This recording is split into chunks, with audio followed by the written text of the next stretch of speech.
আপনার কমিউনিটি সেন্টারগুলো আছে, ওখানে একটা ফার্মেসি করে দেবে, সেখানে ওষুধগুলো ফ্রি পাবেন আপনি।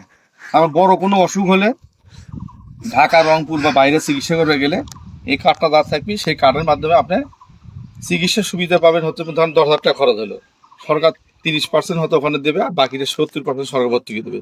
এরপরে ভর্তুকি দিয়ে এই চিকিৎসার খাতগুলো আপনাদের।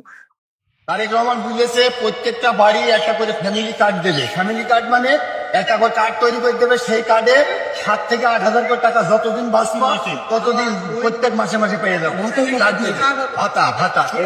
প্রত্যেক বাড়ি একটা একটা করে মহিলা। এটা আমরা যে 17-18 বছর যে মাঠে পলালাম, এই কথাটা মাথায় রেখে কারোর কথা শোনা যাবে না, ভোট খান ভালো চিঠি দিতে হবে।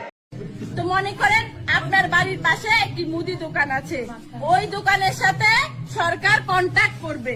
কন্ট্যাক্ট করার পর আপনি যাবেন, গিয়ে মুদি দোকানদারকে এই কার্ডটি জমা দিবেন। দেওয়ার পর মুদি দোকানদার আপনাকে এই কার্ড জমা দেওয়ার কারণে চাল দিবেন 25 কেজি, তেল দিবেন, চিনি দিবেন, ডাল দিবেন, প্রতি মাসে দিবেন কোনো টাকা ছাড়া।